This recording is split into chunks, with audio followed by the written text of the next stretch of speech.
संकट के हो र कस्ता हुन्छन्? संकटलाई कसरी व्यवस्थापन गर्न सकिन्छ?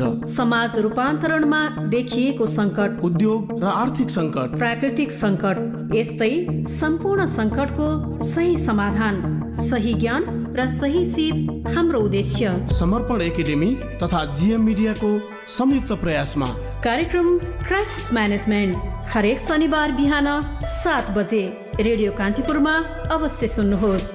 कार्यक्रम क्राइसिस म्यानेजमेन्ट।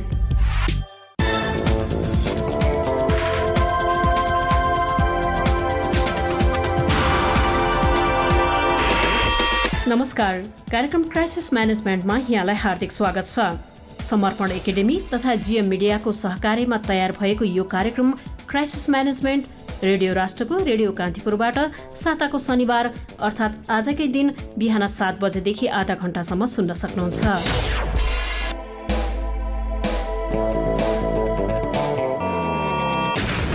विशेष गरेर नेपालको भौगोलिक बनोट अनुसार आइपर्न सक्ने प्राकृतिक प्रकोप, मानव सिर्जित संकट र महामारीबाट आइपर्ने संकटको सही व्यवस्थापन र त्यस्ता संकट निम्तन नदिन अपनाउनु पर्ने सतर्कता लगायत बारे जानकारी दिने हाम्रो उद्देश्य हो। सैद्धान्तिक र व्यावहारिक शिक्षाको कुरा गर्दा पछिल्लो समय क्राइसिस म्यानेजमेन्ट स्टडिज अध्ययन नेपालमै सुरु भइसकेको छ। यसको अध्ययन नेपालमै सुरु हुनु भनेको उच्च शिक्षा हासिल गर्न चाहनेको लागि खुसीको कुरा पनि हो। प्राकृतिक एवं मानव सिर्जित विभिन्न संकटको दृष्टिबाट नेपाल कमजोर मुलुकका रूपमा रहेकाले पनि स्वदेशमै यसको अध्ययन हुनु अत्यन्तै जरुरी थियो, जुन आवश्यकतालाई इन्स्टिट्युट अफ क्राइसिस म्यानेजमेन्ट स्टडिजले पूरा गरेको छ।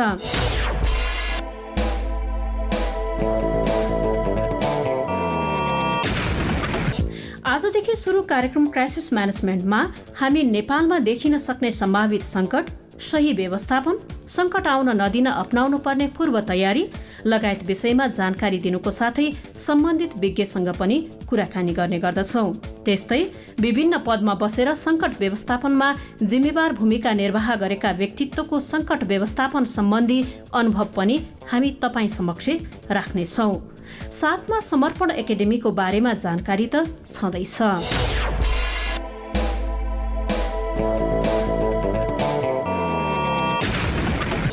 आजको कार्यक्रममा हामी संकट व्यवस्थापन विज्ञ एवं समर्पण एकाडेमीका अध्यक्ष डाक्टर राम थपलियासँगको कुराकानी र नेपाल प्रहरीका प्रवक्ता वरिष्ठ प्रहरी उपरीक्षक गणेश केसीको संकट व्यवस्थापन सम्बन्धी अनुभव लिएर आएका छौँ। कार्यक्रम सुन्दै जाँदा तपाईलाई यो कार्यक्रम कस्तो लाग्छ? हामीलाई प्रतिक्रिया पठाउन सक्नुहुन्छ। त्यसका लागि program.crisismanagement@gmail मा तपाईँ इमेल गर्न सक्नुहुन्छ।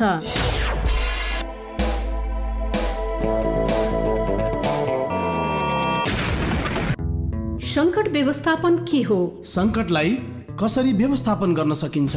सही ज्ञान र सही सिप संकट व्यवस्थापनका लागि अनि समर्पण एकाडेमी सही ज्ञान र सही सिपका लागि। संकट व्यवस्थापनका लागि व्यावहारिक ज्ञान सहित उच्च शिक्षाको पनि उचित गन्तव्य Samarpan Academy, Institute of Crisis Management Studies, Dhumbarahi, Kathmandu.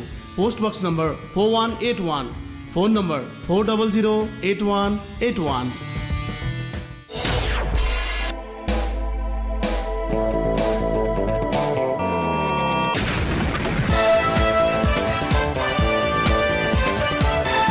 तपाईँ यति बेला रेडियो कान्तिपुर रेडियो राष्ट्रकोमा कार्यक्रम क्राइसिस म्यानेजमेन्ट सुन्दै हुनुहुन्छ।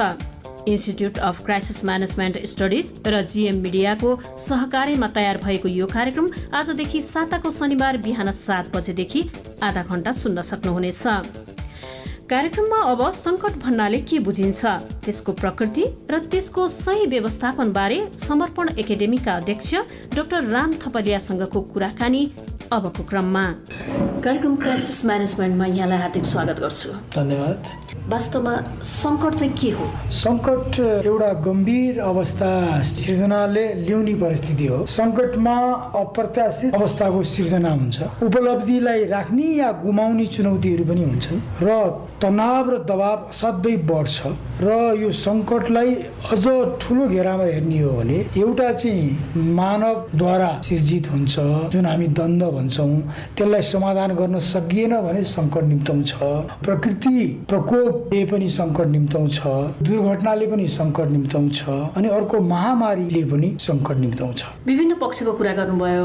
नेपालको परिप्रेक्ष्यमा हेर्दा चाहिँ सङ्कटको पहिचान चाहिँ कसरी गर्नुभएको छ? नेपालको परिवेशमा सङ्कटको पहिचान गर्दा दुईटा पाटोबाट हेर्नुपर्छ। एउटा चाहिँ प्रकृतिले ल्याउने सङ्कट छ र त्यसमा महामारी पनि आइपर्छ। अर्को चाहिँ द्वन्द्वलाई हेर्नुपर्ने हुन्छ। अब प्रकृतिले ल्याउने सङ्कटको कुरा गर्दाखेरि चाहिँ कतिपय सङ्कटहरू पहिले पूर्व तयारी साथ आउँछु भनेर आएका हुँदैनन्। त्यसमा हामीले गर्न सक्ने तयारी र सम्बन्धित मन्त्रालय र सम्बन्धित विभाग, देशको राज्य शक्तिले आफ्नो स्रोतहरूलाई कसरी विकसित गर्ने र त्यस्तो सङ्कट आएमा त्यसलाई कसरी समाधान गर्ने भन्ने एउटा पाटो हो।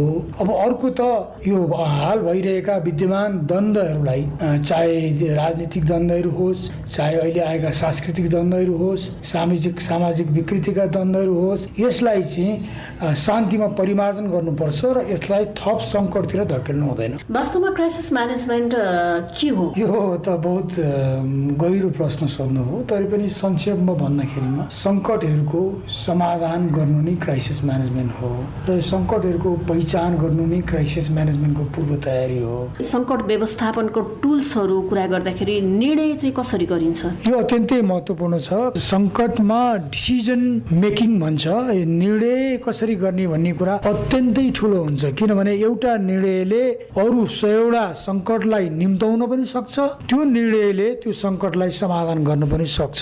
सङ्कट उत्पन्न हुन सक्ने सम्भावनालाई मध्यनजर गरी नेपालले आवश्यक पूर्व तयारी गरेको छ जस्तो लाग्छ यहाँलाई? पूर्व तयारी त गरेको छ निश्चय पनि, तर त्यो पूर्व तयारी पर्याप्त मात्रामा छ कि छैन भन्ने चाहिँ प्रश्न हो। त्यसैले संसारको अनुभवलाई हेर्ने हो भने र हामीसँग भएका राज्यका विभिन्न निकायहरू र त्यसमा संलग्न महानुभावहरूको स्रोत साधनलाई पनि हेर्ने हो भने चाहिँ जति हुनुपर्ने हो त्यति चाहिँ छैन भन्ने कुरा स्पष्ट हुन्छ। सङ्कट व्यवस्थापन अध्ययनको आवश्यकता चाहिँ किन छ अहिले? यो अत्यन्तै नौलो विषय हो र संसारभरि पनि यो नौलोकै रूपमा अहिलेसम्म आइरहेकै छ। पहिला चाहिँ सङ्कटलाई कुनै अरू विधामा राखेर हेरिन्थ्यो, पढाइन्थ्यो, तर अब अहिले चाहिँ होइन, यो त त्यसलाई मल्टिडिसिप्लिनरी भन्छ इङ्ग्लिसमा। त्यसैले अहिले यस्तो विधा चाहिँ हामीले एउटा छुट्टै विधाको रूपमा पढाउनु पर्छ भन्ने चाहिँ त्रिभुवन विश्वविद्यालयले पनि महसुस गरेर यो विषयलाई हामीले बाहिर ल्याएको हो। यो विषयको अध्ययन अहिले जरुरी छ भन्ने ठान्नुको पछाडि चाहिँ नेपालको भौगोलिक स्थिति हेरेर हो अथवा विश्वमा नै सङ्कट उत्पन्न हुने क्रम बढ्दै गएको छ र त्यसको सही व्यवस्थापनको लागि चाहिँ त्यही अनुसारको सही जनशक्ति उत्पादित भएका छैनन् भन्ने खालको महसुस गरियो अथवा नेपालको परिप्रेक्ष्य मात्र तपाईँहरूले महसुस गर्नुभयो? यो दुइटै हो। पहिलो कुरा त हाम्रो नेपालको आवश्यकतालाई नै हामीले महसुस गरेका हौँ। आर्थिक सङ्कट, राजनीतिक सङ्कट, सामाजिक सङ्कट, वातावरणीय सङ्कट लगायतका थुप्रै विधामा सङ्कटहरू देखिन्छन्। प्रकृति प्रकोपले ल्याउने सङ्कटमा व्यवस्थापन गर्ने आफैमा सङ्कट छ र नेतृत्वको भूमिका पनि सङ्कटमै देखिन्छ। अर्कोतिर संसारभरि पनि एउटा दक्ष जनशक्ति आवश्यक पर्छ। त्यसले गर्दा आवश्यक हुँदा यो दक्ष जनशक्ति नेपालमै नै प्रयोग हुनुपर्ने हुन्छ र यसको साथसाथै अन्तर्राष्ट्रिय स्तरमा पनि एउटा स्रोत व्यक्तिको रूपमा यो विषयमा अध्ययन गर्ने मान्छेहरू रहन सक्छन्। सङ्कट व्यवस्थापनको विषयमा अध्ययन गर्न चाहनेहरूले इन्स्टिट्युट अफ क्राइसिस म्यानेजमेन्ट स्टडिजलाई नै किन सम्झिनु पर्यो? अब दुईटा कुरा छ। यसले मानव सिर्जित सङ्कटलाई पनि अध्ययन गर्छ, जसमा हामीले थुप्रै विधाहरूलाई हामीले समेटेका छौँ। अर्को कुरा चाहिँ यसले प्रकृतिबाट ल्याउने र प्रकृतिबाट आइपर्ने सङ्कटलाई पनि अध्ययन गर्छ र यो दुईटै सङ्कटलाई कसरी समाधान गर्न सकिन्छ, समाधान गर्नको लागि यसका उपायहरू के हुन सक्छन्, यसका मापदण्डहरू के हुन्, यो सङ्कट समाधानको सिद्धान्तहरू के हुन्, राष्ट्रिय र अन्तर्राष्ट्रिय प्रचलनहरू के छन् र यसका बौद्धिक सम्पत्तिहरू कस्ता छन् र संसारका अनुभवहरू के छ भन्ने विषयलाई हामीले एकत्रित गर्ने कोसिस गरेका छौँ। उच्च शिक्षाको कुरा गर्दाखेरि यो सङ्कट व्यवस्थापनकै विषयमा बाहिर गएर उच्च शिक्षा अध्ययन गरेर आउन चाहनेहरूको जमात बढ्दै गएको छ। उनीहरूले नेपालमै बाहिर बाहिरको जस्तै शिक्षा चाहिँ प्राप्त गर्छन् क्राइसिस म्यानेजमेन्टमा भन्ने चाहिँ कसरी तपाईँले सुनिश्चित गर्न सक्नुहुन्छ? पहिलो कुरा त यो प्रश्नको उत्तर भावी को दिनमा हाम्रा जो विद्यार्थी अहिले पढिरहनु भएको छ उहाँहरू त्यहाँबाट निस्केपछि नै यसको नतिजा अझ स्पष्ट हुन्छ। दोस्रो कुरा चाहिँ हामीसँग एउटा इङ्ग्लिसमा डाइरेक्ट भिडियो कन्फरेन्स टिचिङ भन्छ। हामी प्रत्यक्ष रूपमा संसारभरि रहेका विद्वानहरूलाई क्यामेरामा लिएर आएर हाम्रो क्लासमा अन्तर्क्रिया गराउँछौँ, उनीहरूबाट पनि हामी कक्षा सञ्चालन गराउँछौँ। अनि अर्को कुरा चाहिँ देशभरमा रहेका स्रोत व्यक्तिहरू जो बौद्धिक स्रोतहरू छन् त्यसलाई पनि र अनुभवका स्रोतहरूलाई पनि बटुलेर ती विद्यार्थीहरूलाई हामी नयाँ विषयमा नयाँ आयाम दिने कोसिस गरिरहेका छौँ र यिनीहरू नै एउटा एक अर्थमा यथार्थता हो। अहिले उच्च शिक्षा अध्ययन गर्न चाहनेहरूलाई चाहिँ तपाईँ के भन्नुहुन्छ?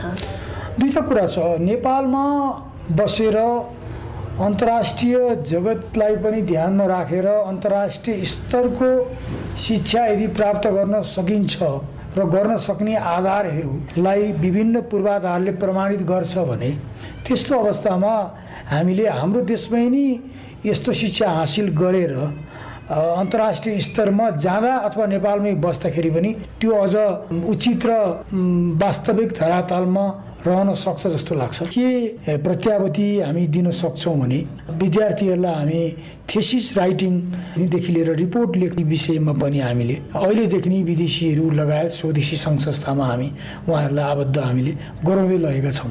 त्यसले गर्दा तिनै कार्यक्रमलाई अहिलेदेखि नै उनीहरूलाई एउटा बाटोमा गोरेटोमा हिँडाएपछि भोलिका दिनमा उहाँहरूलाई चाहिँ थप मौकाहरूको लागि चाहिँ अलिकति सुनिश्चितता देखिन्छ।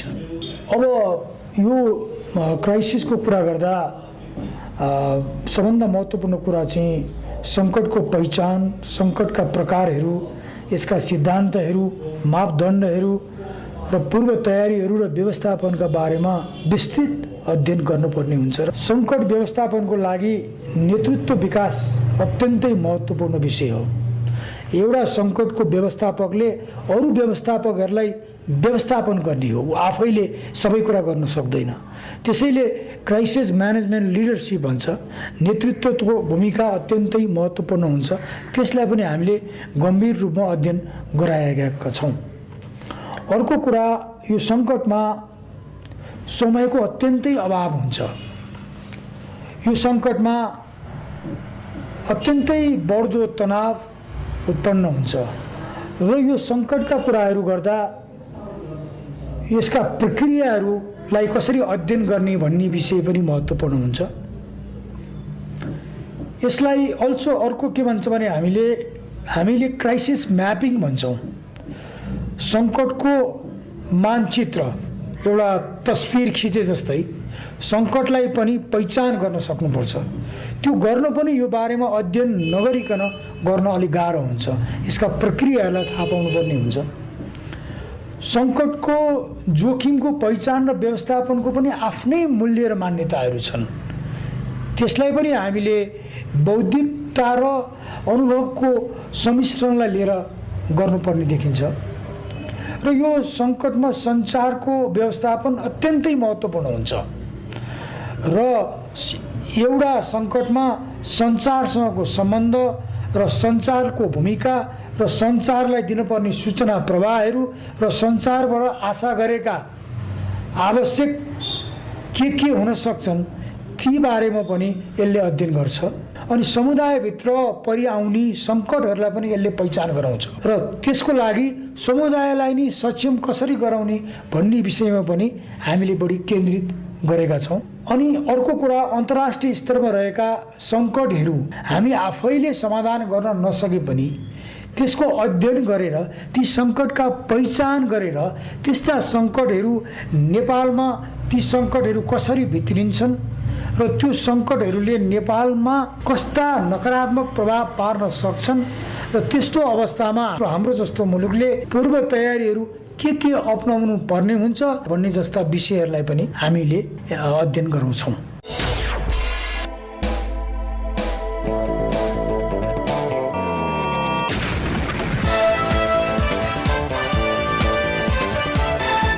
नेपालमै पहिलो पटक समर्पण एकाडेमीले सङ्कट व्यवस्थापन विषयको अध्यापन गर्न सुरु गरेको हो। विशेष गरेर नेपालको भौगोलिक प्रकृति अनुसार हुन सक्ने सङ्कटको पहिचान, समाधान तथा अपनाउनु पर्ने पूर्व सतर्कताको पक्षमा सैद्धान्तिक एवं व्यावहारिक ज्ञान दिने गर्छ यसले। साथै सङ्कटको सही व्यवस्थापन कसरी गर्ने भन्ने बारेको व्यावहारिक ज्ञान पनि यसले दिने गर्छ। त्रिभुवन विश्वविद्यालयको सम्बन्ध प्राप्त यस कलेजले गत वर्षदेखि स्नातकोत्तर तहमा क्राइसिस म्यानेजमेन्ट स्टडिजको अध्यापन गर्न सुरु गरेको हो। क्राइसिस म्यानेजमेन्ट स्टडिजको अध्यापन गर्न सुरु गरेको यो कलेज नेपालमै पहिलो हो। नितान्त फरक र व्यावहारिक विषयमा उच्च शिक्षा हासिल गर्न चाहने विद्यार्थीका लागि यो एउटा फरक विषय र व्यावहारिक शिक्षा अत्यन्तै लाभदायी हुने विश्वास कलेज व्यवस्थापनले लिएको छ। Institute of Crisis Management studies काठमाडौँको धुम बाराहीमा रहेको छ। उच्च शिक्षा हासिल गर्न चाहने तपाईँले स्वदेश र विदेशमा पनि रोजगारीको सम्भाव्यता भएको यो विषय अध्ययन गरी आफ्नो भविष्य सुनिश्चित गर्न सक्नुहुन्छ। उच्च शिक्षाका लागि उचित गन्तव्य प्राप्तिमा तपाईँलाई इन्स्टिट्युट अफ क्राइसिस म्यानेजमेन्ट स्टडिजले सधैँ साथ दिनेछ। सङ्कट व्यवस्थापन के हो? सङ्कटलाई कसरी व्यवस्थापन गर्न सकिन्छ? सही ज्ञान र सही सिप सङ्कट व्यवस्थापनका लागि। अनि समर्पण एकाडेमी सही ज्ञान र सही सिपका लागि। सङ्कट व्यवस्थापनका लागि व्यावहारिक ज्ञान सहित उच्च शिक्षाको पनि उचित गन्तव्य Samarpan Academy. Institute of Crisis Management Studies Dhumbarahi Kathmandu. Post box number 4181, phone number 4008181।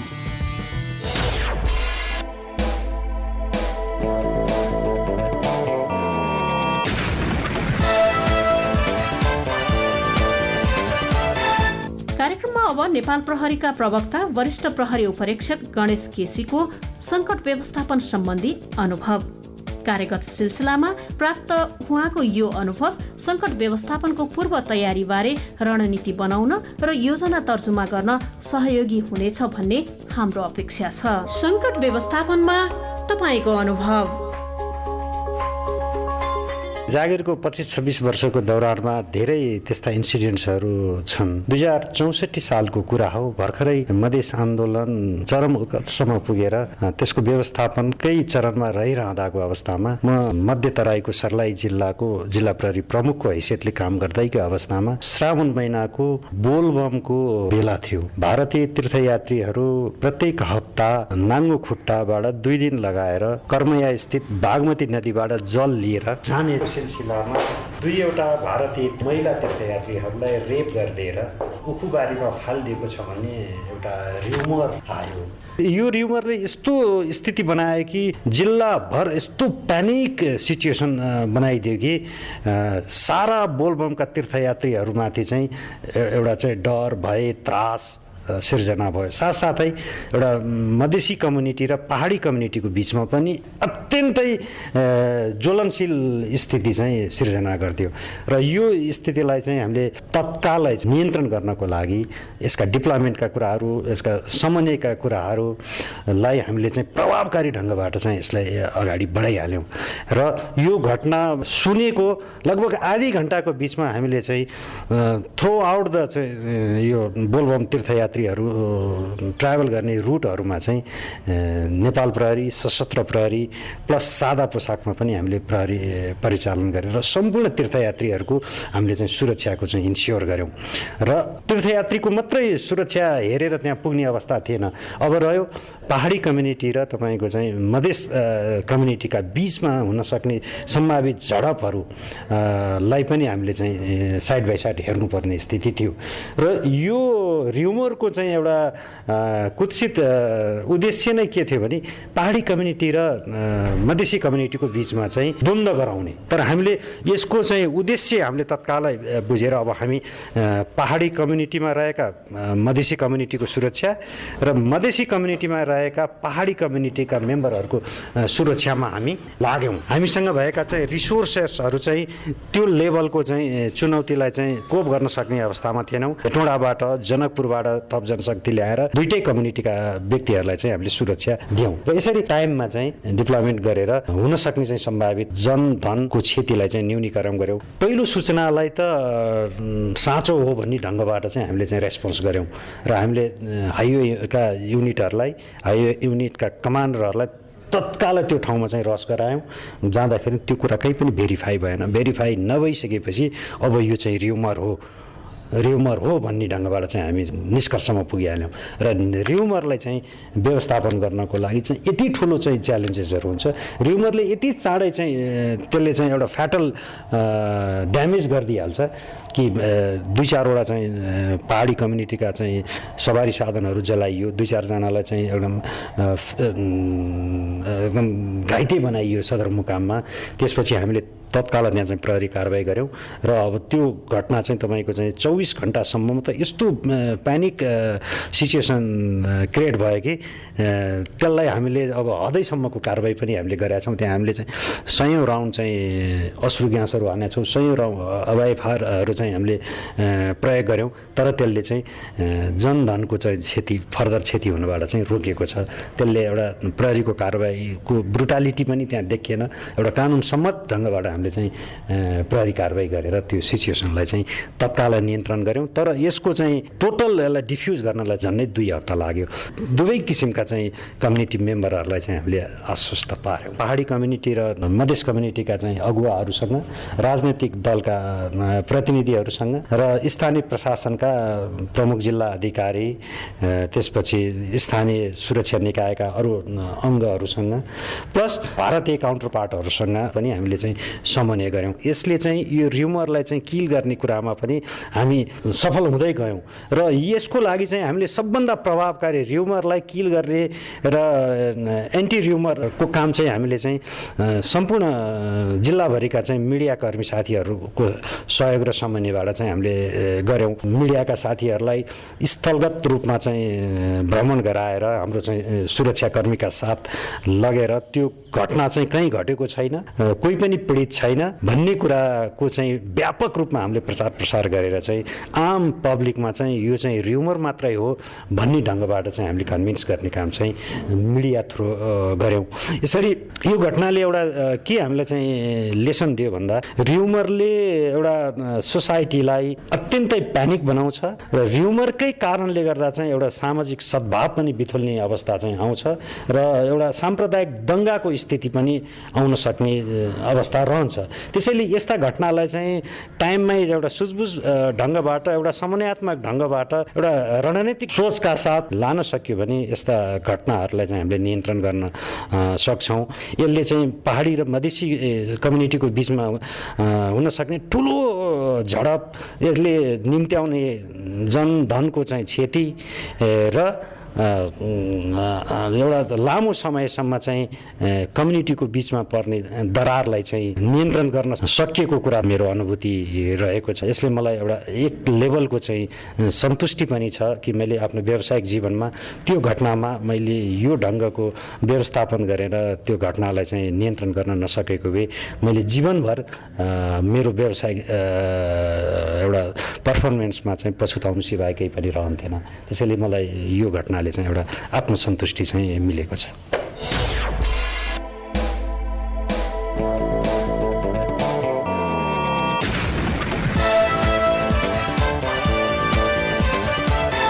आजको कार्यक्रममा तपाईले नेपालमा देखिन सक्ने संकटका प्रकृति, त्यसको सही व्यवस्थापन कसरी गर्न सकिन्छ, सोही विषयमा केन्द्रित भएर संकट विज्ञ डाक्टर राम थपलियासँग गरिएको कुराकानी र संकट व्यवस्थापनमा नेपाल प्रहरीका प्रवक्ता वरिष्ठ प्रहरी उपरीक्षक गणेश केसीको संकट व्यवस्थापन सम्बन्धीको अनुभव सुन्नुभयो। कार्यक्रम सुनिसक्दा तपाईलाई यो कार्यक्रम कस्तो लाग्यो? प्रतिक्रिया पठाउन सक्नुहुन्छ program.crisismanagement@gmail.com।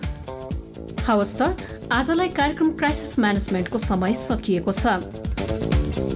कार्यक्रम उत्पादन टिमका सहकर्मीहरू सबिन धमला, अनमोल शर्मा र प्राविधिक सहयोगी रजेश श्रेष्ठसँगै म कृष्णा पौडेल बिदा हुन्छु। नमस्कार। संकट के हो र कस्ता हुन्छन्? संकटलाई कसरी व्यवस्थापन गर्न सकिन्छ? समाज रूपान्तरणमा देखिएको संकट, उद्योग र आर्थिक संकट, प्राकृतिक संकट, यस्तै सम्पूर्ण संकटको सही समाधान, सही ज्ञान र सही सिप हाम्रो उद्देश्य। समर्पण एकाडेमी तथा जीएम मिडियाको संयुक्त प्रयासमा कार्यक्रम क्राइसिस म्यानेजमेन्ट हरेक शनिबार बिहान 7 बजे रेडियो कान्तिपुरमा अवश्य सुन्नुहोस्। कार्यक्रम क्राइसिस म्यानेजमेन्ट।